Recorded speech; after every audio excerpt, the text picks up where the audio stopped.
أعوذ بالله من الشيطان الرجيم بسم الله الرحمن الرحيم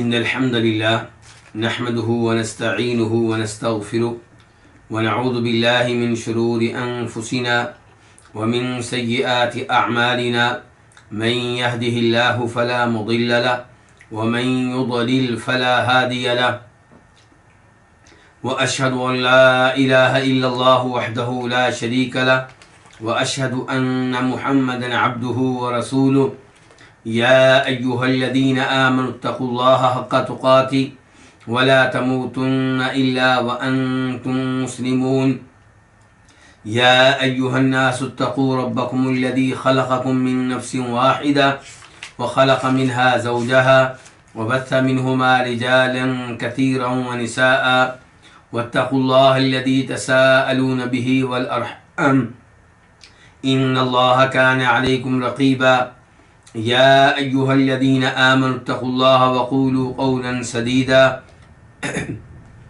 يصلح لكم أعمالكم ويغفر لكم ذنوبكم ومن يطع الله ورسوله فقد فاز فوزا عظيما أما بعد فإن خير الحديث كتاب الله وخير الهدي هدي محمد صلى الله عليه وسلم وشر الأمور محدثاتها وكل محدثة بدعة وكل بدعة ضلالة وكل ضلالة في النار.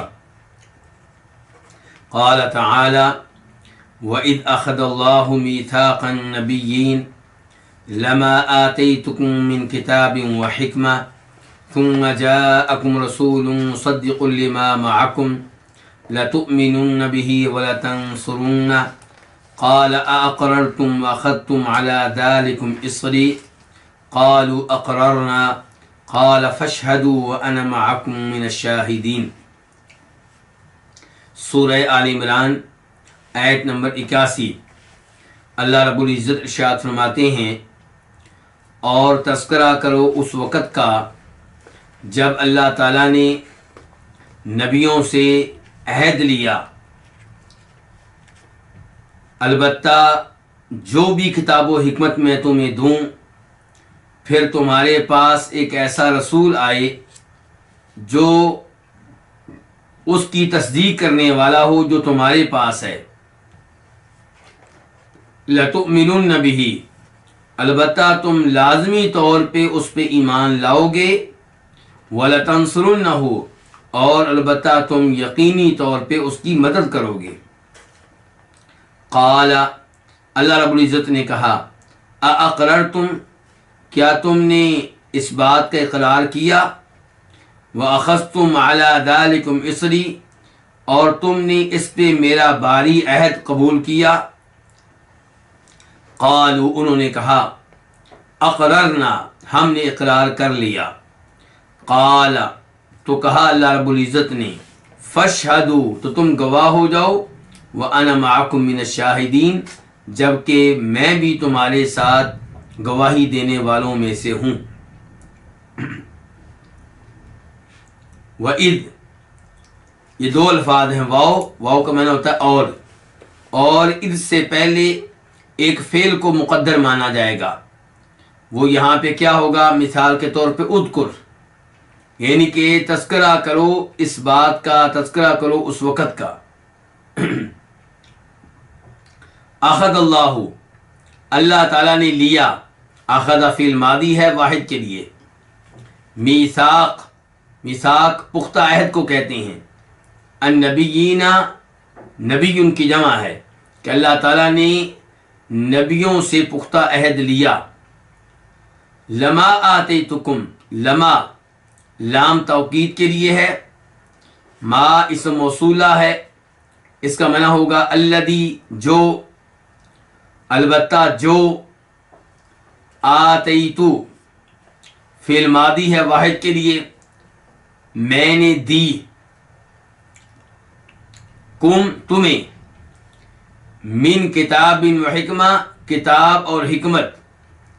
من جو ہے یہ بیانیہ ہے، یہ وضاحت کر رہا ہے ما کی، کہ جو بھی کتاب و حکمت میں تمہیں دوں، جو بھی کتاب و حکمت میں نے تمہیں دی، ثم پھر، جاء فی الماضی ہے واحد کے لیے، آئے، کم تمہارے پاس، رسول ایک رسول، مصدقن جو تصدیق کرنے والا ہو، تائید کرنے والا ہو، لما معکم اس چیز کی جو تمہارے پاس ہے۔ لما دو الفاظ ہیں، لام حرف جر ہے، اس کا معنی ہوتا ہے کے لیے، کے واسطے، اور ما اسم موصول ہے جس کا معنی کیا ہے، جو، یعنی کہ تصدیق کرنے والا ہو، لما اس چیز کی جو، معکم تمہارے ساتھ ہے، تمہارے پاس ہے۔ معکم دو الفاظ ہیں، مع جس کا معنی ہوتا ہے ساتھ، اور کم تمہارے۔ لَتُؤْمِنُنَّ بِهِ یہ عہد ہے جو لیا گیا، پہلے تفصیلات بتائی گئی ہیں کہ عہد میں کیا تھا کہ جب بھی میں تمہیں کتاب و حکمت دوں، پھر تمہارے پاس کوئی رسول آ جائے جو تصدیق کرنے والا ہو ان تعلیمات کی، ان کتب کی جو تمہارے پاس ہیں، لَتُؤْمِنُنَّ بِهِ البتہ تم اس پہ لازمی طور پہ ایمان لاؤ گے۔ لَتُؤْمِنُنَّ بِهِ وَلَتَنصُرُنَّ لَتُؤْمِنُنَّ یہاں پہ سب سے پہلے لام ہے، اس لام کو کہتے ہیں لام تاکید کا، یعنی کہ یہ معنی دیتا ہے البتہ کا، یقیناً کا، بے شک کا، لازمی کا۔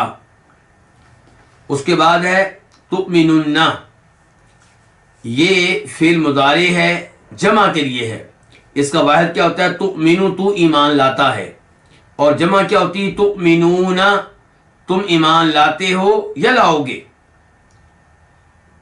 جب تؤمنون کے آخر میں ایک اور نون لایا گیا جس نون کے اوپر شد ہے، اور اس نون کو کہتے ہیں نون تاکید، اور یہ بھی یقیناً کا، بے شک کا، لازمی طور پہ کا معنی دیتا ہے۔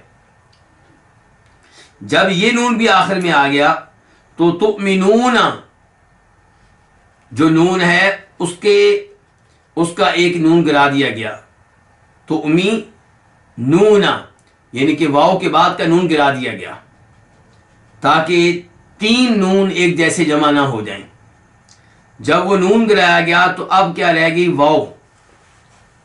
اب واو بھی ساکنہ ہے اور اس کے بعد جو نون ہے وہ بھی ساکنہ ہے، تو واو کو بھی گرا دیا گیا، تو تؤمنون کے آخر میں جو نون ہے وہ بھی گرا دیا گیا، آخری نون سے پہلے جو واو ہے وہ بھی گرا دی گئی۔ تو اب پھر کیا ہوا، پھر جو واو سے پہلے کا نون ہے اس کو بعد والے نون کے ساتھ ملا دیا گیا۔ اب کیا ہے، لَتُؤْمِنُنَّ البتہ تم لازمی طور پہ ایمان لاؤ گے، بھی اس پہ، کس پہ، اس رسول پہ، وَلَتَنْصُرُنَّ اور البتہ تم لازمی طور پہ اس کی مدد کرو گے، نصرت کرو گے۔ واو کا معنی کیا، اور لام تاکید کے لیے البتہ، اور تنصرن یہ بھی اصل میں کیا تھا، تنصرون فعل مضارع ہے، جمع کے لیے، تم مدد کرتے ہو یا کرو گے، اس کا واحد کیا، تنصرو تو مدد کرتا ہے، تو یہ اصل میں تھا تنصرون۔ لیکن اب ہم دیکھ رہے ہیں کہ را کے بعد نہ واو موجود ہے نہ نون موجود ہے۔ جب تنصرون کے آخر میں یہ نون شد والا آیا، اس نون کو کہتے ہیں نون تاکید کا، یہ الگ سے ہے اور یہ تاکید کا معنی دیتا ہے۔ اس کا معنی ہم کریں گے لازمی طور پہ، ضروری طور پہ، یقینی طور پہ، بے شک۔ تو اس نون کے آنے کی وجہ سے تنصرون کے آخر میں جو نون اور واو ہے ان دونوں کو گرا دیا گیا ہے، اور اب کیا پڑھتے ہیں، تنصرون۔ تو لام جو پہلا ہے اس کے بارے میں بتا چکا ہوں، تاکید کے لیے، اس کا معنی یقیناً، بے شک، اور تنصرو تم مدد کرو گے، نون کا معنی کیا ہے، یقینی طور پہ، لازمی طور پہ، ہو اس کی، کس کی، اس رسول کی۔ قال اس نے کہا، فعل ماضی ہے واحد کے لیے، کس نے کہا، اللہ رب العزت نے۔ اقررتم یہاں پہ جو پہلا حمزہ ہے یہ حمزہ استفہام کا ہے، اس کا معنی کیا ہے، کیا، اور اس کے بعد دوسرا لفظ ہے وہ کیا ہے، اقررتم فعل ماضی ہے جمع کے لیے، تم نے اقرار کر لیا، تم نے یہ بات مان لی، تم نے اس بات کا اعتراف کر لیا، اس کا واحد کیا ہے، اقررتا، تو نے یہ بات مان لی، تو نے اس کا اقرار کر لیا، تو نے اس کا اعتراف کر لیا۔ وَأَخَذْتُمْ، واو کا معنی اور، اخذتم فعل ماضی ہے جمع کے لیے، تم نے لے لیا، تم نے قبول کر لیا۔ اس کا واحد کیا ہوتا ہے؟ اخذتا، تو نے لے لیا، تو نے قبول کر لیا۔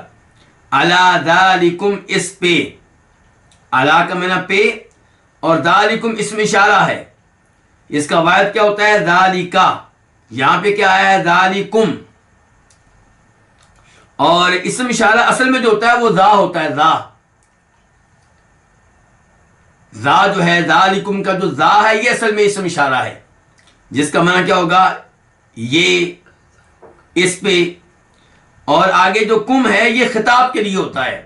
کم یہ بتا رہا ہے کہ اللہ رب العزت کی گفتگو مردوں سے کر رہے ہیں، اور ایک سے زیادہ مردوں سے اللہ تعالیٰ مخاطب ہیں، لیکن کم کا معنی ہم نہیں کریں گے، لیکن کم کے وجہ سے ہمیں معلوم ہونا چاہیے کہ گفتگو کرنے والا کتنے لوگوں سے گفتگو کر رہا ہے، اور مردوں سے کر رہا ہے یا عورتوں سے کر رہا ہے۔ مثال کے طور پہ اگر گفتگو سننے والی عورتیں ہوں گی تو کہا جائے گا ذالکن، اگر گفتگو سننے والی عورت ہوگی تو کہا جائے گا ذالکی، اگر ایک مرد ہوگا تو کہا جائے گا ذالکا، تو یہاں پہ زیادہ مرد ہیں تو کیا کہا گیا؟ ذالکم۔ تو وَأَخَذْتُمْ، اور تم نے قبول کر لیا ہے، عَلَى ذَلِكُمْ، اس پہ، اسری میرا باری عہد، کس پہ؟ اس پہ، کس پہ؟ اشارہ کدھر ہے؟ یعنی کہ تم نے قبول کر لیا اس پہ، یعنی کہ اس بات پہ کہ نبی اگر کوئی آ جائے تو تم اس پہ ایمان لاؤ گے، اس کی مدد کرو گے، نصرت کرو گے۔ قالوا، انہوں نے کہا، کنہوں نے؟ انبیاء کرام علیہ السلام نے، اور ان کے ماننے والوں نے۔ فعل ماضی ہے جمع کے لیے، قالوا انہوں نے کہا، اس کا واحد کیا ہوتا ہے؟ قالا، اس نے کہا، قالوا انہوں نے کہا۔ اقررنا فعل ماضی ہے جمع کے لیے ہے کہ ہم نے اقرار کیا، ہم نے یہ بات مان لی، ہم نے اس بات کا اعتراف کیا۔ اس کا واحد کیا ہوتا ہے؟ اقررتو، میں نے اقرار کیا، میں نے یہ بات مان لی۔ قالا، تو کہا کس نے؟ اللہ رب العزت نے۔ فاشہدوا، تو تم گواہ ہو جاؤ۔ فا الگ ہے اور اشہدو الگ ہے۔ اشہدو فعل امر ہے جمع کے لیے، اس کا واحد ہوتا ہے اشہد، تو گواہ ہو جا، اشہدو تم سب گواہ ہو جاؤ۔ تو فا کا معنی کیا ہے؟ تو تم سب گواہ ہو جاؤ، یعنی کہ اگر تم نے یہ اقرار قبول کر لی، اگر تم لوگوں نے یہ عہد قبول کر لیا ہے اور تم نے اقرار کر لیا ہے کہ تم اس عہد کو مانتے ہو، تو فاشہدوا، تو تم گواہ ہو جاؤ، یعنی کہ ایک دوسرے پہ گواہ بن جاؤ۔ ہر کوئی دوسرے کے بارے میں یہ گواہی دے کہ اس نے یہ اقرار مان لیا تھا، یہ عہد قبول کر لیا تھا۔ وَأَنَا، اور میں، وہ حالیہ ہے، جبکہ انا میں، معکم تمہارے ساتھ، مع کا معنی کیا ہوتا ہے؟ ساتھ، کم تمہارے ساتھ، من الشاہدین شہادت دینے والوں میں سے ہوں، گواہی دینے والوں میں سے ہوں۔ مین کا معنی کیا؟ سے، یہ جو اب مین نون کے اوپر ہمیں زبر نظر آ رہی ہے، یہ زبر ملانے کے لیے آگے من الشاہدین، ورنہ اصل میں لفظ کیا ہے؟ من۔ الشاہدین جمع ہے کس کی؟ شاہد کی۔ شاہد گواہی دینے والا ایک، اور شاہدین گواہی دینے والے کئی ایک، جبکہ میں تمہارے ساتھ گواہی دینے والوں میں سے ہوں۔ اب ہم آتے ہیں اس آیت کی تفسیر کی طرف۔ اللہ رب العزت نے اس آیت میں یہ بیان کیا ہے کہ میں نے نبیوں سے علیہ السلام عہد لیا تھا کہ جب میں تم میں سے کسی کو کتاب دے دوں اور حکمت دے دوں، پھر اس کے زمانے میں ہماری طرف سے کوئی اور رسول آ جائے، اور وہ رسول ان تعلیمات کی تصدیق کرنے والا ہو جو تمہارے پاس ہیں، وہ رسول ان کتب کی تائید کرنے والا ہو جو کتب تمہارے پاس ہیں، تو ایسے رسول کی آمد کے بعد تم نے اس پہ ایمان لانا ہے اور اس کی مدد کرنی ہے، اس کی نصرت کرنی ہے، اس کی تائید کرنی ہے۔ تو یہ ہے وہ عہد جس کا اللہ رب العزت نے یہاں پہ تذکرہ کیا ہے۔ تو پہلے اللہ نے بتایا کہ جب میں تمہیں کتاب و حکمت دے دوں، اس کا مطلب یہ ہے کہ اللہ تعالیٰ نبیوں کو کتاب دیتے ہیں اور حکمت دیتے ہیں۔ کتاب مثال کے طور پہ جیسا کہ تورات ہے، ملی کس کو؟ موسیٰ علیہ السلام کو، انجیل میری کس کو؟ عیسیٰ علیہ السلام کو. وحکمت، اور حکمت دے دوں، دلائی دے دوں، اچھی باتیں کہنے کی توفیق دے دوں، اچھی باتیں کرنے کی قوت دے دوں.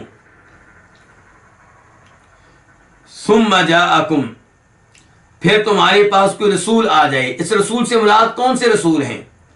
ایک قول یہ ہے کہ اس سے مراد کوئی بھی رسول ہے.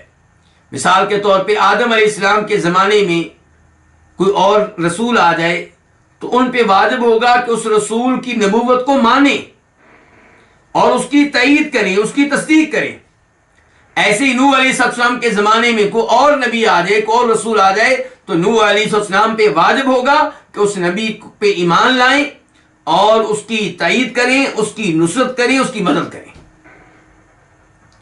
تو ایک قول یہ ہے کہ اس سے کوئی خاص رسول مراد نہیں ہے، کوئی بھی رسول جو پہلے رسول کی زندگی میں آ جائے.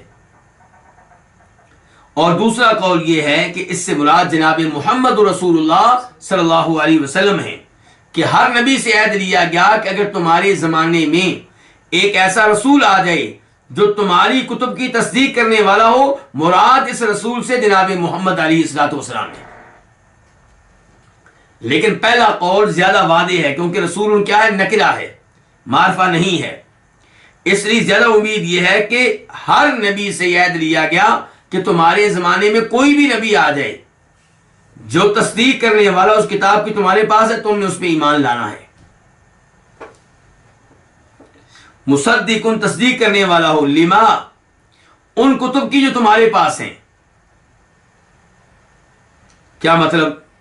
مثال کے طور پہ وہ نبی آنے کے بعد کہے کہ تورات حق سچ کتاب ہے، انجیل حق سچ کتاب ہے، تو یہ تورات کی کیا ہو گئی؟ تصدیق ہو گئی. انجیل کی کیا ہو گئی؟ تصدیق ہو گئی. دوسرا تصدیق کا طریقہ یہ ہے کہ وہ نبی جب آئے تو وہ مصداق بن جائے آسمانی کتاب میں دی گئی تعلیمات کا. پہلے سے جو کتاب موجود ہے نبی کے پاس، ان تعلیمات کے مطابق نکلے یہ نیا نبی، ان تعلیمات کے مطابق لگے یہ نیا نبی. تو اپنے اعمال سے، اپنے کردار سے، اپنے اقوال سے وہ تصدیق کرنے والا ہوگا پہلی کتاب کی، پہلی کتب کی. یعنی کہ وہ باقاعدہ طور پہ نہیں کہہ رہا کہ تورات سچی کتاب ہے، انجیل سچی کتاب ہے، لیکن جو اس کی تعلیمات ہیں، جو اس کے اقوال ہیں، جو اس کے کردار ہیں، جو اس کی عادات ہیں، جو اس کی علامات ہیں، وہ بتاتی ہیں کہ یہ آدمی واقعی اللہ کا نبی ہے، اللہ کا رسول ہے. اور جو پہلی آسمانی کتابوں میں نبی کی خصوصیات بتائی گئی ہوتی ہیں، علامات بتائی گئی ہوتی ہیں، ان کے مطابق ہے. تو یہ بھی پھر کیا بن گیا؟ یہ بھی تائید کرنے والا بن گیا، تصدیق کرنے والا بن گیا اس کتاب کی جو تمہارے پاس ہے. لَتُؤْمِنُنَّ بِهِ، تم اس پہ ایمان لاؤ گے. مخاطب کون ہے؟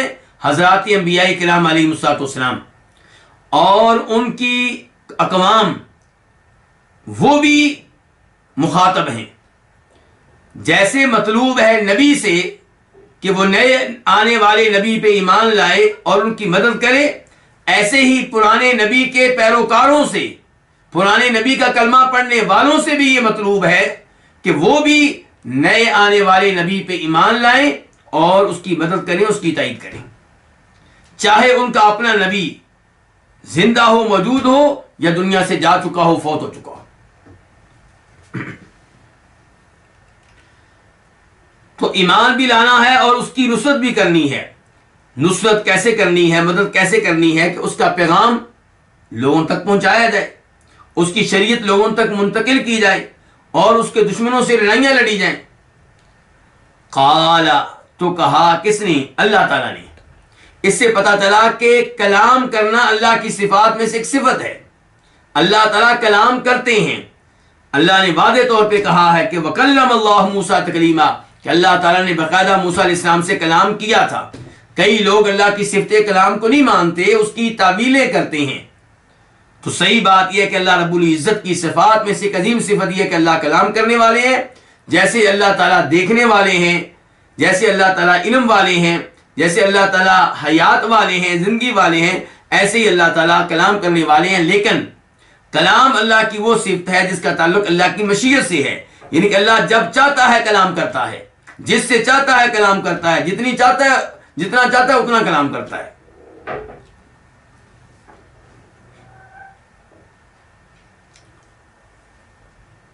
قالوا اقررنا، انہوں نے کیا کہا کہ ہم نے اقرار کر لیا کہ جو بھی نیا نبی آئے گا ہم اس پہ ایمان لائیں گے، اس کی نصرت کریں گے، اس کی تائید کریں گے۔ قال، تو کہا کس نے؟ اللہ رب العزت نے، فشہدوا، تو تم گواہ بن جاؤ، اپنے اس عہد کے قبول کرنے پہ تم گواہ بن جاؤ، گواہ بن جاؤ اس بات پہ کہ تم نے یہ عہد مانا ہے کہ نیا نبی آئے گا تو ہم اس پہ ایمان لائیں گے، اس کی مدد کریں گے، تو تم اپنے آپ پہ گواہ بن جاؤ، ایک دوسرے پہ گواہ بن جاؤ۔ وَأَنَا، جبکہ میں بھی تمہارے ساتھ گواہی دینے والوں میں سے ایک ہوں۔ تو اس ایسے پتہ چلا کہ اللہ رب العزت بھی اس امر پہ گواہ ہیں، اور اللہ کی گواہی سے بڑھ کر کوئی گواہی نہیں ہو سکتی۔ قُلْ أَيُّ شَيْءٍ أَكْبَرُ شَهَادَةً قُلِ اللَّهُ شَهِيدٌ بَيْنِي وَبَيْنَكُمْ، کہ اللہ رب العزت سے بڑھ کر گواہی دینے والا کوئی نہیں ہے، اور اللہ رب العزت کی ایسی گواہی کو، بلکہ اللہ کی ہر گواہی کو مانا جائے گا۔ اس کے بعد اللہ تعالیٰ فرماتے ہیں آیت نمبر 82 میں، فَمَن تَوَلَّى بَعْدَ ذَلِكَ فَأُولَٰئِكَ هُمُ الْفَاسِقُونَ، تو جو اس کے بعد اعراض کرے تو ایسے لوگ کیا ہے؟ ایسے لوگ ہی فاسق ہیں۔ فَمَن تَوَلَّى، فا کا معنی کیا؟ پس، من جو، تولا اعراض کرے، بعد ذالک اس عہد کے بعد۔ اللہ نے یہ عہد کن سے لیا تھا؟ انبیاء کرام علیہ السلام سے، اور میں نے گزارش کی تھی کہ ان کی اقوام، ان کے پیروکار، ان کا کلمہ پڑھنے والے بھی اس عہد کا حصہ ہیں۔ تو اللہ تعالیٰ یہاں پہ کہہ رہے ہیں کہ جو اس عہد کے بعد اعراض کرے، اب ظاہر ہے کوئی نبی تو اعراض نہیں کر سکتا اللہ سے کیے گئے عہد سے، تو اب یہ اعراض کرنے والے کون ہوں گے؟ ان کے پیروکار، ان کی اقوام، ان پہ ایمان لانے والے۔ فمن تولا بعد ذالک، پس جو اس کے بعد اعراض کرے، یعنی کہ وہ کہے کہ میں نئے آنے والے نبی پہ ایمان نہیں لاؤں گا، میں اس کی مدد نہیں کروں گا، فاولئک هم الفاسقون، تو ایسے لوگ فاسق ہیں۔ تو من جو ہے اسم موصول ہے اور جو کا معنی دے رہا ہے، تولا فعل ماضی ہے، واحد کے لیے ہے، اس کا معنی کیا؟ اعراض کرے۔ معنی تو اس کا ماضی کا ہوتا ہے، جس نے اعراض کر لیا گزشتہ زمانے میں، لیکن من کی وجہ سے، کیونکہ من میں من شرطیہ بھی ہے، تو اس لیے تولا معنی مستقبل کا دے گا کہ جو اعراض کرے، بعد ذالک اس عہد کے بعد۔ تو ذالک اس میں اشارہ ہے، اشارہ کس طرف ہے؟ اس عہد کی طرف جس کا تذکرہ پچھلی عہد میں ہوا ہے۔ فاولئک، فا جو ہے یہ من کے جواب میں ہے، تو اولئک اس میں اشارہ ہے، تو یہی لوگ کون سے؟ جو اعراض کریں، جو نئے آنے والے نبی پہ ایمان نہ لائیں۔ فاولئک ہم کا معنی کیا؟ وہ، تو اب اولئک ہم کا معنی اکٹھے کیا ہو گیا؟ یہی لوگ، تاکید پیدا ہو گئی، حصر پیدا ہو گیا، یہی لوگ ہیں الفاسقون، فاسق۔ الفاسقون جمع ہے کس کی؟ فاسق کی۔ فاسق جو اللہ کی اطاعت سے باہر نکلنے والا ہو، جو اللہ کی اطاعت کو ترک کرنے والا ہو، تو الفاسقون اللہ کی اطاعت سے نکلنے والے۔ لیکن یہاں پہ فسق سے کون سا فسق مراد ہے، اس پہ ابھی گفتگو کرتے ہیں۔ تو اللہ رب العزت نے اس آیت میں، آیت نمبر 82 میں یہ وعدے کیا ہے کہ گزشتہ آیت میں ذکر کیے گئے عہد سے جو بھی اعراض کرے گا تو وہ کیا ہے؟ وہ فاسق ہے۔ تو یہاں فاسق سے مراد کون سا فاسق ہے؟ کیونکہ فسق دو طرح کا ہوتا ہے، ایک وہ فسق جو کفر والا ہوتا ہے، ایک وہ فسق جو کفر کے معنی میں ہے، اور ایک وہ فسق جو معصیت اور نافرمانی کے معنی میں ہے۔ مثال کے طور پہ اللہ تعالیٰ فرماتے ہیں سورہ حجرات میں آیت نمبر 6 میں، یا ایھا الذین آمنوا ان جاءکم فاسق بنبأ فتبینوا، اے ایمان والو، اگر تمہارے پاس کوئی فاسق کوئی بات لے کر آئے تو پہلے تحقیق کر لیا کرو، ان کے فوری طور پہ فاسق آدمی کی بات پہ یقین نہ کرو۔ تو یہاں فاسق سے مراد کون ہے؟ مسلمان نافرمان، مسلمان معصیت کا ارتکاب کرنے والا۔ اور کبھی فسق سے مراد کیا ہوتا ہے؟ وہ فسق جو کفر کے معنی میں ہے. مثال کے طور پہ سورہ سجدہ میں اللہ تعالیٰ فرماتے ہیں افمن کان مؤمنا کمن کان فاسقا لا یستوون، کہ جو ایمان لانے والا ہے وہ فاسق کی طرح ہو سکتا ہے؟ اللہ کہتے ہیں دونوں برابر نہیں ہو سکتے. تو یہاں پہ لفظ فاسق مومن کے اپوزٹ کے طور پہ آیا ہے. تو مومن کا اپوزٹ کیا ہوگا؟ مومن کا مد مقابل کیا ہوگا؟ کافر. تو فاسق کا لفظ کافر کے معنی میں آیا ہے، اور اس بات کی تائید آئندہ آیات سے بھی ہو رہی ہے. اللہ تعالیٰ کہتے ہیں افمن کان مؤمنا کمن کان فاسقا لا یستوون اما الذین آمنوا وعملوا الصالحات فلهم جنات المأوى نزلا بما كانوا يعملون واما الذين فسقوا فمأواهم النار كلما ارادوا ان يخرجوا منها اعيدوا فيها وقيل لهم ذوقوا عذاب النار الذي كنتم به تكذبون. اللہ تعالیٰ کہہ رہے ہیں، پہلے تذکرہ کیا ہے اس بات کا کہ مومن اور فاسق برابر نہیں ہو سکتے، اور ہم کہہ رہے ہیں یہاں فاسق سے مراد کون ہے؟ کافر. تو اللہ تعالیٰ بعد میں بتاتے ہیں کہ مومن کا انجام کیا ہوگا اور فاسق کا انجام کیا ہوگا. اللہ تعالیٰ کہتے ہیں رہے وہ لوگ جو ایمان لائے، جنہوں نے نیک اعمال کیے، تو ان کے لیے جنتیں ہیں، جنت کے باغات ہیں، اور یہ ان کی مہمان نوازی ہوگی ان کے ان اچھے اعمال کی وجہ سے جو دنیا میں وہ بجا لایا کرتے تھے. اس کے بعد اللہ تعالیٰ کہتے ہیں اگلی آیت میں اور رہے وہ لوگ جنہوں نے فسق اختیار کیا، رہے وہ لوگ جو فاسق بن گئے، تو ان کا ٹھکانہ جہنم ہوگا. جب بھی جہنم سے نکلنا چاہیں گے ان کو دوبارہ جہنم میں لٹا دیا جائے گا. اور اللہ تعالیٰ کہتے ہیں ان سے کہا جائے گا، کن سے؟ فاسقوں سے. جہنم میں داخل ہونے والے ان فاسقوں سے کہا جائے گا چکھو اس آگ کی عذاب کا مزہ جس کی تم تکذیب کیا کرتے تھے، جس پہ تمہارا ایمان نہیں تھا، جس کے تم منکر تھے. تو اس کا مطلب یہ ہے کہ وہ تو آگ کو مانتے نہیں تھے، وہ تو جہنم کو مانتے نہیں تھے. جہنم کو نہ ماننے والا کون ہوتا ہے؟ کافر ہوتا ہے. تو پتہ چلا کہ سورہ سجدہ میں فاسق سے مراد کون ہے؟ کافر. تو فسق دو طرح کا ہوا، ایک وہ فسق جو کفر کے معنی میں ہے، دوسرا فسق وہ جو گناہوں، معصیت اور نافرمانی کے معنی میں ہے. اور یہاں پہ آیت نمبر 82 میں فاسق سے مراد کافر ہے، فسق سے مراد کفر ہے.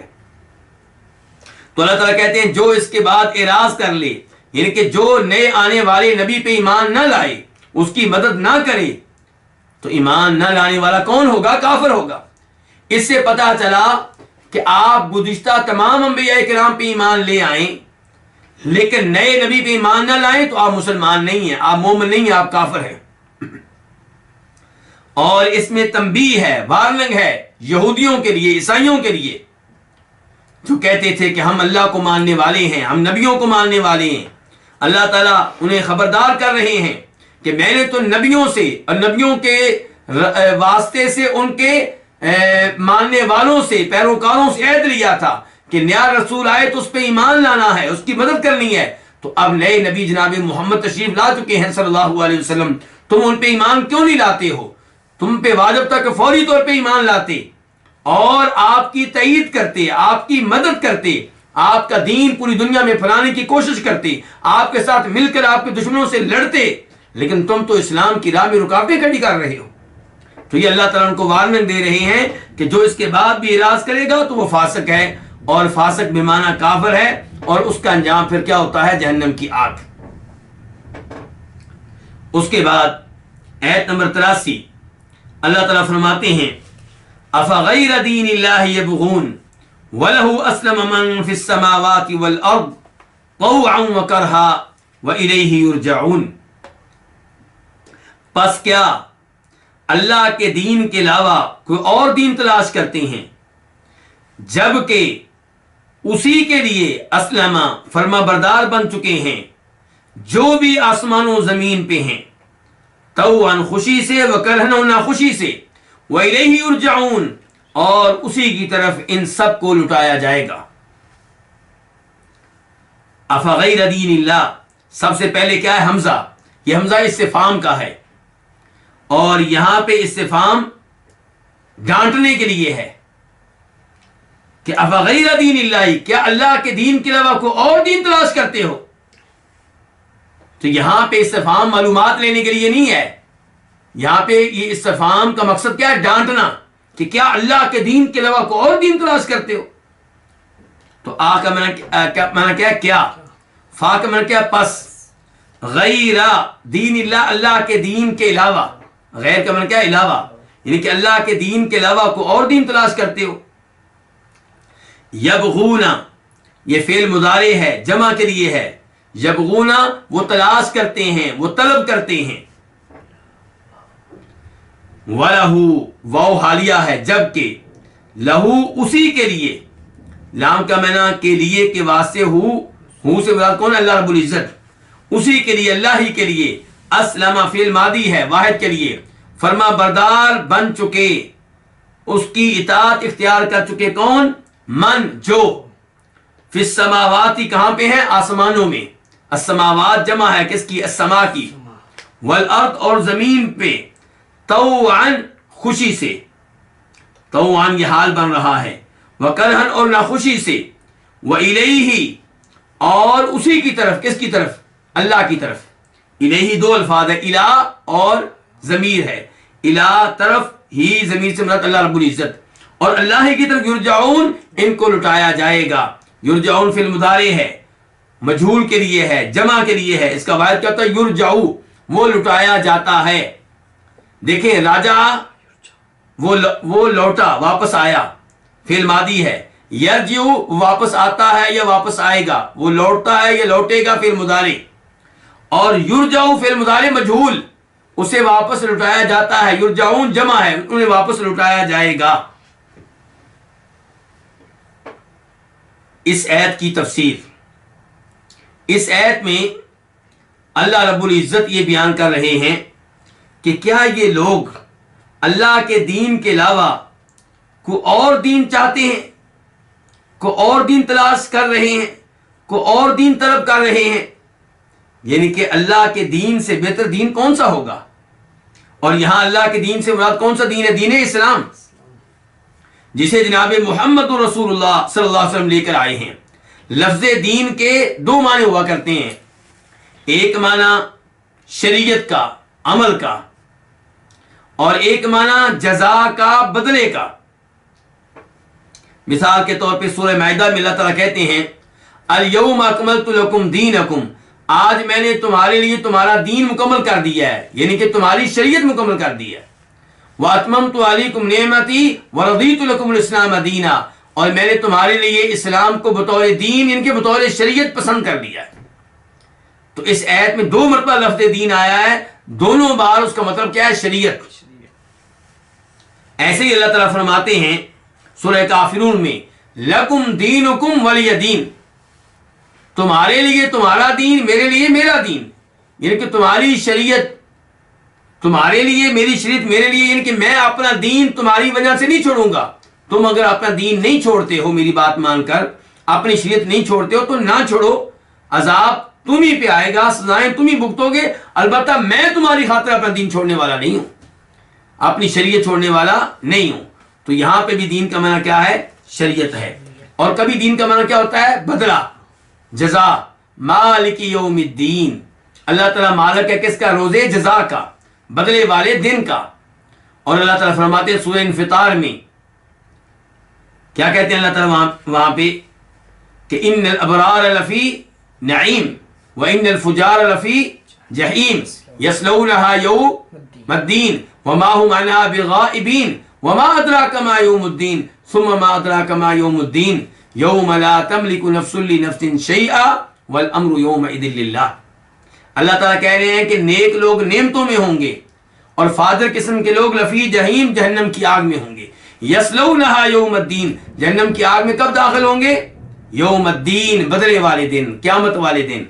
تو یہاں دین کا معنی شریعت نہیں ہے کہ شریعت والے دن نہیں، بلکہ یوم جزا، بدلے والے دن وہ جہنم کی آگ میں داخل ہوں گے. پھر اللہ تعالیٰ کہتے ہیں وما ادراک ما یوم الدین، تمہیں کیا پتا کہ یوم دین کیا ہے، بدلے والا روز کیا ہے، قیامت کا روز کیا ہے. پھر ہم کہتے ہیں کہ تمہیں کیا پتا کہ روز جزا کیا ہے، ان کے روز جزا کتنا سخت دن ہے، قیامت کا دن کتنا شدید دن ہے. تم لوگ اس بات کی حقیقت تک نہیں پہنچ سکتے.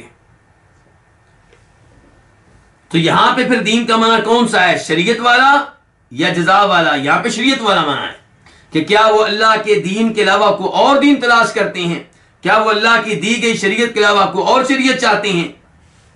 یہاں پہ اللہ نے یہ نہیں کہا کہ دین اسلام، یہ کہا ہے اللہ کا دین۔ تو دین کی نسبت جب اللہ کی طرف کی گئی تو اس سے پتا چلا کہ دین اسلام وہ عظیم دین ہے جس کی نسبت اللہ نے اپنی طرف کی ہے، جس کو اللہ نے اپنا دین قرار دیا ہے۔ تو اس سے دین اسلام کی اہمیت کا پتہ چلتا ہے۔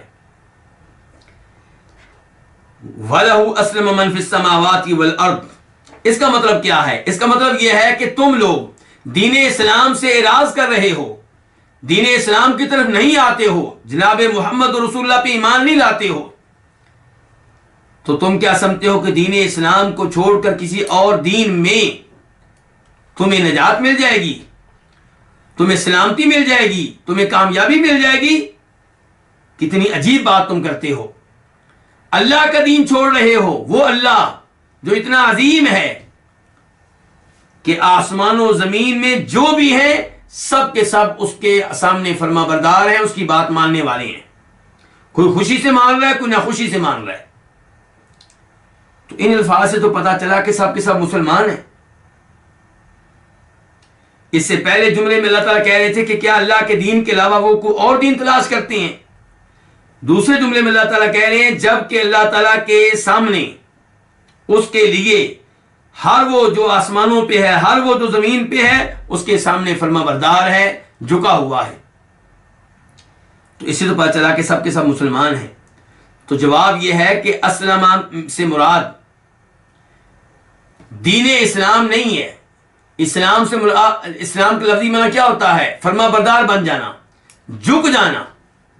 تو یہاں پہ اسلام شرعی اسلام نہیں ہے، دین اسلام مراد نہیں ہے۔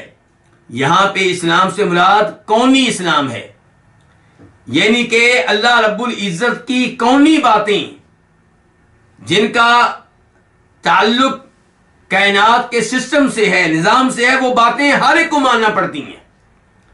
مثال کے طور پہ اللہ تعالیٰ کسی سے کہتے ہیں فوت ہو جا، تو کیا وہ آگے سے کہہ سکتا ہے کہ میں فوت نہیں ہوں گا؟ وہ فوراً فوت ہو جائے گا۔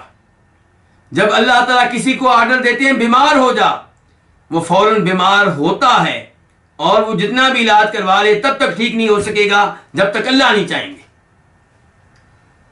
ہر انسان کا پیشاب تبھی نکلے گا جب اللہ تعالیٰ چاہیں گے، پخانہ تبھی نکلے گا جب اللہ تعالیٰ چاہیں گے۔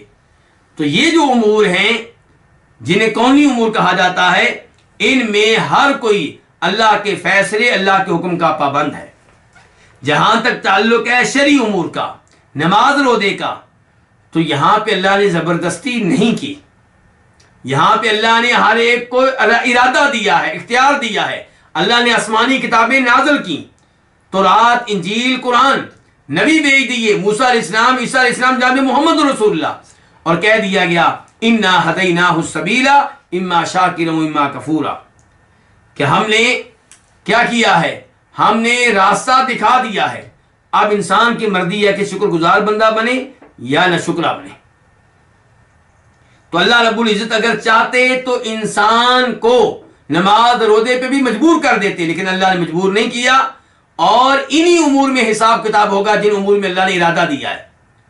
اس میں حساب کتاب نہیں ہوگا کہ تم بیمار کیوں ہوئے، تم فوت کیوں ہوئے، کیونکہ فوت ہونے میں، بیمار ہونے میں انسان کا ارادہ نہیں ہے، تو یہاں پہ بات پرس بھی نہیں ہے، حساب کتاب بھی نہیں ہے۔ تو اللہ تعالیٰ کہتے ہیں کہ جس رب کے سامنے ہر مخلوق جھکی ہوئی ہے، جس رب کی ہر مخلوق بات مان رہی ہے، اسی مخلوق کے اسی رب کے دین کو اختیار کر لو۔ طوعا وکرہا، اللہ تعالیٰ کہتے ہیں کہ آسمان و زمین پہ جو بھی ہیں سب کے سب میرے سامنے جھکے ہوئے ہیں، کوئی خوشی سے کوئی ناخوشی سے۔ وَإِلَيْهِ يُرْجَعُونَ، اور اسی کی طرف انہیں لٹایا جائے گا۔ کس کی طرف؟ اللہ کی طرف۔ تو عام طور پہ عربی میں ترتیب یہ ہوتی ہے کہ یرجعون پہلے آتا، الیہ بعد میں آتا، لیکن یہاں پہ الیہ پہلے آیا ہے، تو جو لفظ بعد میں آنے والا ہو اس کو جب پہلے لایا جائے گا تو اس سے حسر پیدا ہوگا۔ اب معنی ہوگا اسی ہی کی طرف سب کو لٹایا جائے گا۔ یہ ہی کا معنی کہاں سے آ گیا؟ یہ اس لیے آیا کہ الیہ کو یرجعون سے پہلے لایا گیا ہے۔ تو اللہ رب العزت اس آیت میں اپنی بادشاہت کا تذکرہ کر رہے ہیں کہ اللہ تعالیٰ ایسے بادشاہ ہیں کہ کوئی بھی اس کی بادشاہت سے انکاری نہیں ہے۔ اللہ تعالیٰ کے جو کونی آرڈرز ہیں انہیں ہر کوئی مان رہا ہے، لیکن جو اللہ کے شرعی آرڈر ہیں اس میں اللہ تعالیٰ نے خود ہی ہر ایک کو ارادہ دیا ہے، اختیار دیا ہے۔ اللہ نے کہہ دیا لا اکراہ فی الدین، شریعت کے معاملے میں جو اللہ کے آرڈر ہیں اس معاملے میں کوئی زبردستی نہیں ہے۔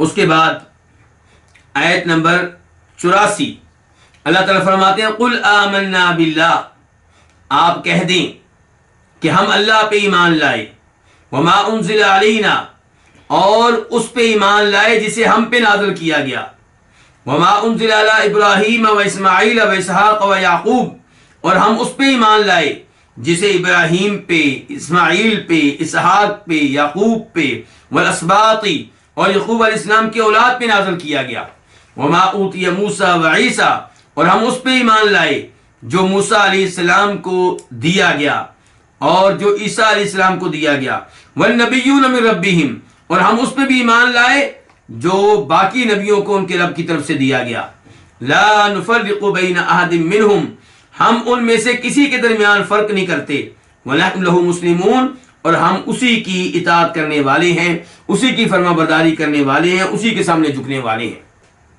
قل فعل امر ہے واحد کے لیے، تو کہہ دے، مخاطب کون ہے؟ نبی کریم صلی اللہ علیہ وسلم۔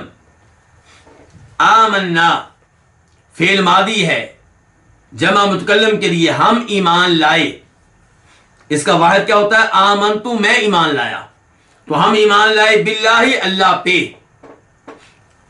وما، اور اس چیز پہ، واو کا معنی اور ما اسم موصول ہے جس کا معنی کیا ہوتا ہے؟ وہ چیز جو، اور اس چیز پہ جو انزلہ نازل کی گئی، فعل ماضی ہے مجہول کے لیے، نازل کی گئی، اتاری گئی، علینا، ہم پہ، یہ بھی دو الفاظ ہیں، علا اور نا، نا کا معنی ہم، علا کا معنی پر، وما انزلہ، اور جو نازل کی گئی، علی ابراہیم، ابراہیم پہ، اسماعیل پہ، اسحاق پہ، یعقوب پہ، والاسباط، والاسباط، الاسباط سبت ان کی جمع ہے، سبت کس کو کہتے ہیں؟ نواسے کو، اور اس کی جمع کیا؟ اسباط، تو مراد کے یعقوب علیہ السلام کی اولاد، یعنی کہ ہم اس پہ بھی ایمان لائے جسے نازل کیا گیا یعقوب علیہ السلام کی اولاد پہ، مراد یہ ہے کہ ان نبیوں پہ جنہیں بھیجا گیا یعقوب علیہ السلام کی اولاد کی طرف، یعقوب علیہ السلام کی طرف منسوب قبائل کی طرف۔ وما اوتی موسیٰ و عیسیٰ، وما کی وضاحت ہو چکی ہے، اوتیا فعل ماضی ہے مجہول کے لیے، دیا گیا،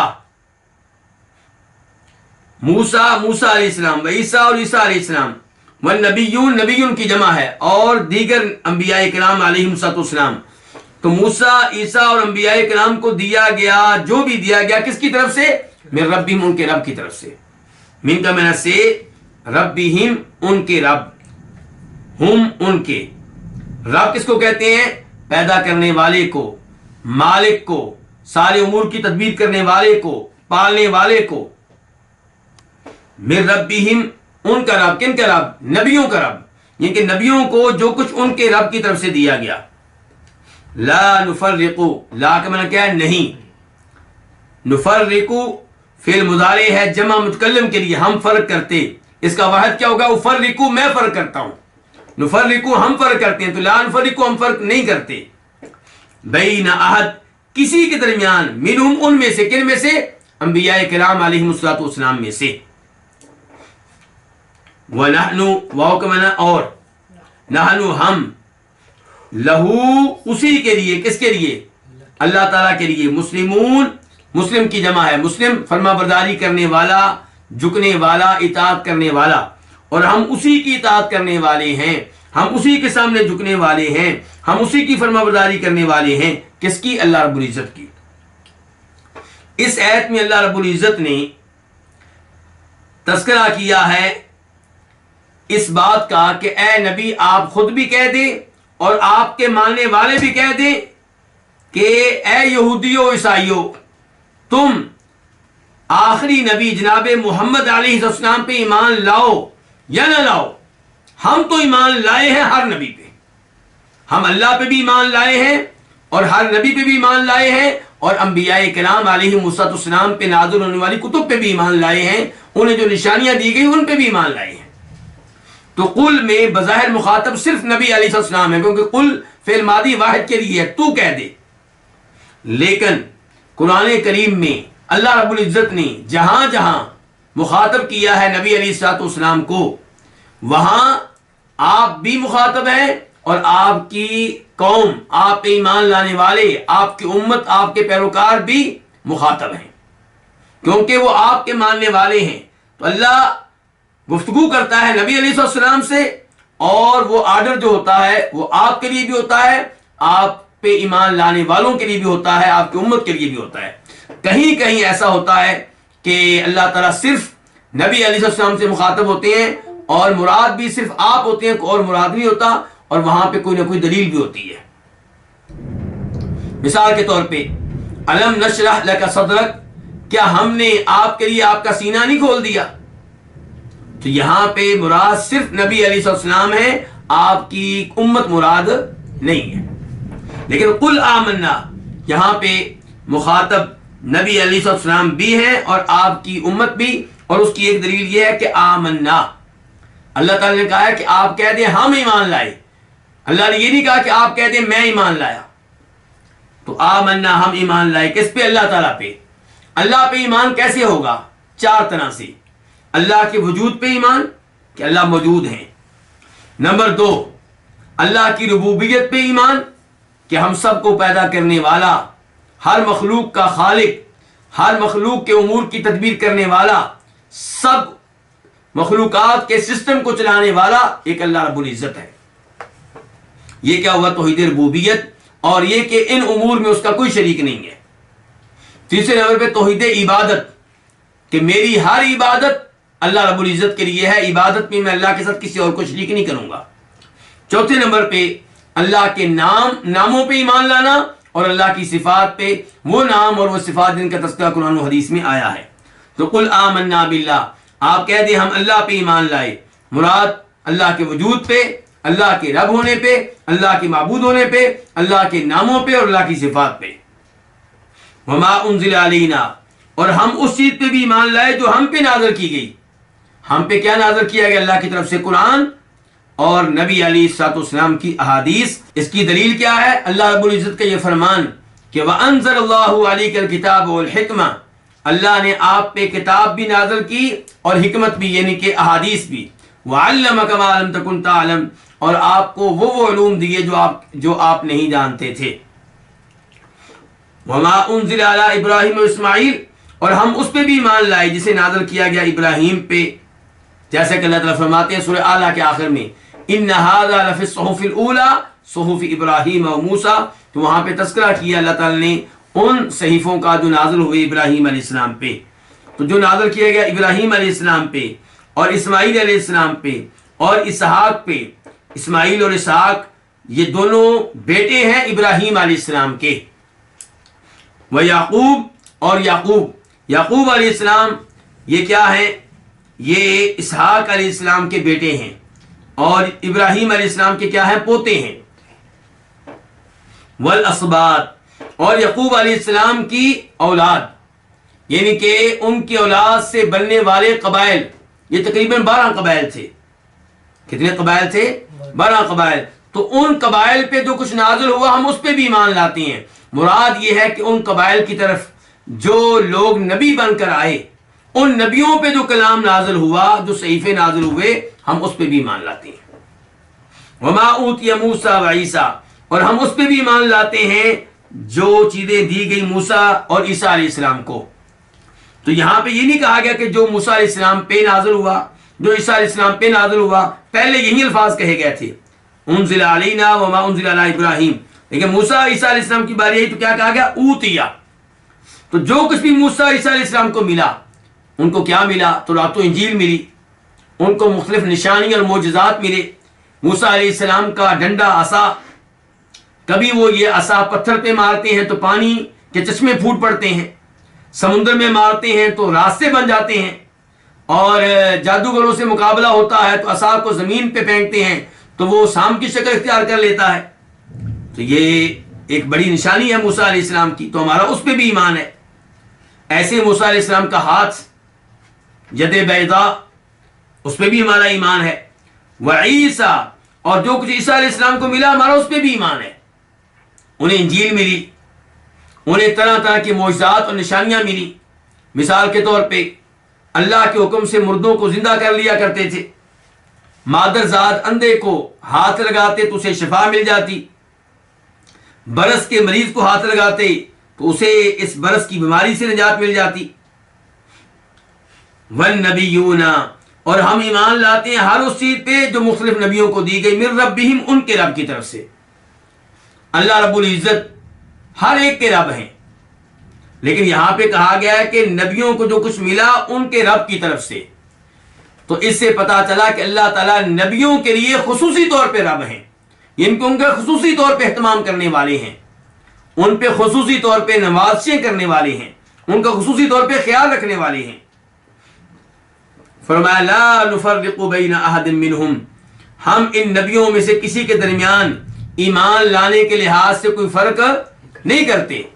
یہودیوں نے فرق کیا، موسیٰ علیہ السلام تک جتنے بھی نبی آئے سب پہ ایمان لائے، لیکن عیسیٰ علیہ السلام کو انہوں نے نبی نہیں مانا، ہمارے نبی کو انہوں نے نبی نہیں مانا. عیسائیوں نے بھی فرق کیا، عیسیٰ علیہ السلام تک آنے والے سب نبیوں پہ ایمان لائے، لیکن آخری نبی، نبیوں کے امام جناب محمد رسول اللہ صلی اللہ علیہ وسلم کو انہوں نے نبی نہیں مانا. ہم مسلمان کیا اعلان کرتے ہیں کہ ہم ہر نبی پہ ایمان لاتے ہیں، ہر رسول پہ ایمان لاتے ہیں. ایمان لانے کے لحاظ سے ہم ان میں کوئی فرق نہیں کرتے. وَنَحْنُ لَهُ مُسْلِمُونَ، اور ہم اسی کے سامنے جھکنے والے ہیں، ہم اسی کی فرما برداری کرنے والے ہیں، ہم اسی کی اطاعت کرنے والے ہیں. اس سے پتا چلا کہ اللہ رب العزت کی اطاعت ہر ایک کی اطاعت سے پہلے ہے. اگر والد کا حکم اللہ کے حکم سے ٹکرائے گا تو اللہ کا حکم مانا جائے گا، والد کے حکم کو نظر انداز کر دیا جائے گا. اگر بادشاہ کا، وقت کے خلیفہ اور حکمران کا آرڈر اللہ کے آرڈر سے ٹکرائے گا تو اللہ رب العزت کی بات مانی جائے گی، وہاں پہ بادشاہ کی، خلیفہ کی، حکمران کی بات نہیں مانی جائے گی. کیونکہ آیت میں الفاظ کیا ہیں کہ وَنَحْنُ لَهُ مُسْلِمُونَ، ہم اسی کی اطاعت کرنے والے ہیں، اسی کی فرما برداری کرنے والے ہیں. دوسرے لوگوں کے وہ آرڈر مانے جائیں گے جو اللہ رب العزت کے شریعت سے ٹکرانے والے نہ ہوں. اس کے بعد آج کے درس کی آخری آیت نمبر 85، اللہ تعالیٰ فرماتے ہیں وَمَن يَبْتَغِ غَيْرَ الْإِسْلَامِ دِينًا فَلَن يُقْبَلَ مِنْهُ وَهُوَ فِي الْآخِرَةِ مِنَ الْخَاسِرِينَ، اور جو کوئی تلاش کرے، جو کوئی طلب کرے اسلام کے علاوہ کوئی اور دین، تو وہ اس کی طرف سے ہرگز قابل قبول نہیں ہوگا، اسے اس کی طرف سے ہرگز قبول نہیں کیا جائے گا، اور وہ آخرت میں خسارہ پانے والوں میں سے ہوگا. ومن، واو کے معنی اور، من جو، اسم موصول ہے، شرط کے معنی میں ہے. اور جو یبتغی، یبتغی کا معنی کیا ہے؟ تلاش کرے. اصل میں تھا یبتغی، غین کے بعد یا بھی تھی، من کی وجہ سے یا کو گرا دیا گیا. تو میں نے کیا ہے؟ جو طلب کرے، جو تلاش کرے، جو ڈھونڈے، غیر الاسلامی، اسلام کے علاوہ، دینن کوئی دین، فلن یقبل، فا جو ہے وہ من کے جواب میں ہے، تو لن کا معنی کیا؟ ہرگز نہیں، یقبل قبول کیا جائے گا، منہ اس کی طرف سے، یعنی کہ اس دین کو جو دین اسلام کے علاوہ دین ہوگا اسے قبول بالکل نہیں کیا جائے گا. وَهُوَ فِي الْآخِرَةِ مِنَ الْخَاسِرِينَ، اور وہ کون؟ یعنی کہ دین اسلام کے علاوہ کسی اور دین کو طلب کرنے والا، فی الآخرۃ، آخرت میں، من الخاسرین، خسارہ پانے والوں میں سے ہوگا، گھاٹا پانے والوں میں سے ہوگا. تو فلن یقبل، یقبل جو ہے فعل مضارع ہے، مجہول کے لیے ہے، واحد کے لیے ہے. یقبل قبول کیا جاتا ہے، قبول کیا جائے گا، لیکن جب اس کے اوپر اس سے پہلے لفظ لن آ گیا تو اب میں نے کیا ہرگز قبول نہیں کیا جائے گا.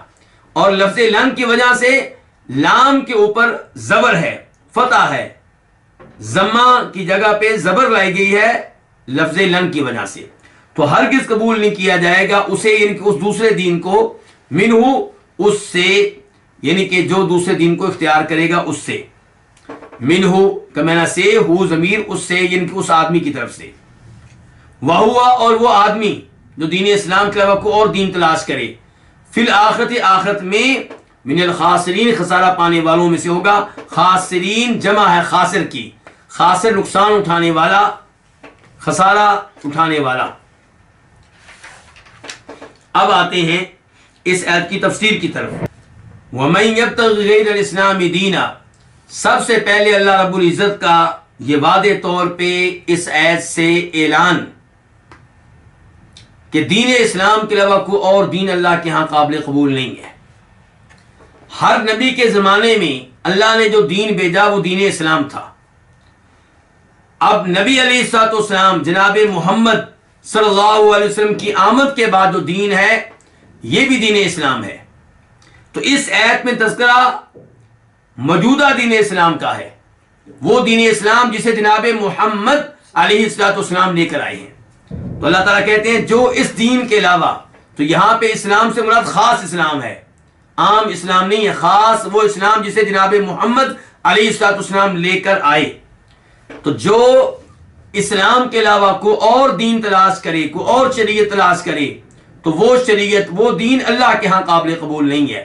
کیونکہ اللہ تعالیٰ فرماتے ہیں ایک اور مقام پہ، ان الدین عند اللہ الاسلام، اللہ کے ہاں قابل قبول، اللہ کے ہاں معتبر دین دین اسلام ہی ہے، ان کے کوئی اور دین نہیں ہے.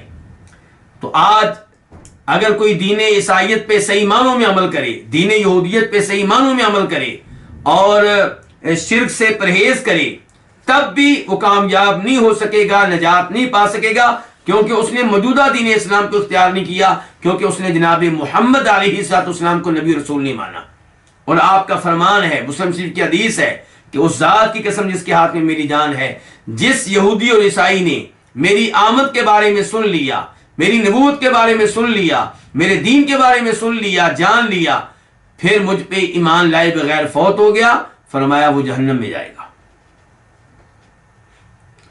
تو دین اسلام یہ حق دین ہے، باقی تمام ادیان باطل ہیں. دین یہودیت اور عیسائیت اپنے اپنے زمانے میں اللہ کے قابل قبول دین تھے، معتبر دین تھے، لیکن اب وہ منسوخ ہو چکے ہیں. اب اگر کوئی دین اسلام سے اعراض کر کے ان ادیان پہ عمل کرے گا تو نجات نہیں حاصل کر سکے گا، بلکہ وہ آخرت میں خسارہ پانے والوں میں سے ہوگا. خسارہ سے مراد کیا ہے کہ دنیا میں جو نیکی کے کام کیے ہوں گے، یتیموں کو کھانا کھلانا اور مریضوں کا علاج کرنا، رشتہ داروں کے ساتھ اچھے تعلقات قائم کرنا، یہ سارے اعمال برباد ہو جائیں گے، ضائع ہو جائیں گے، ایمان نہ ہونے کی وجہ سے، اسلام نہ ہونے کی وجہ سے. ایسے ہی وہ اپنے اہل و عیال سے روز قیامت محروم ہو جائے گا، ان کے ساتھ جنت میں نہیں جا سکے گا، دنیا میں ان کی دعاؤں سے محروم رہے گا، کیونکہ کفر پہ تھا، وہ اس کے لیے دعائیں نہیں کر سکتے، کریں گے بھی تو قابل قبول نہیں ہوں گی. تو یہ بہت بڑا خسارہ ہے، بہت بڑی ہلاکت ہے. اللہ رب العزت سے دعا ہے کہ اللہ تعالیٰ ہمیں صحیح معنوں میں دین اسلام پہ عمل پیرا ہونے کی، اسے مضبوطی سے تھامنے کی توفیق دے، اور اللہ تعالیٰ ہمیں دین اسلام کی وجہ سے عزت دے، دنیا میں بھی اور آخرت میں بھی. وآخر دعوانا الحمدللہ رب العالمین.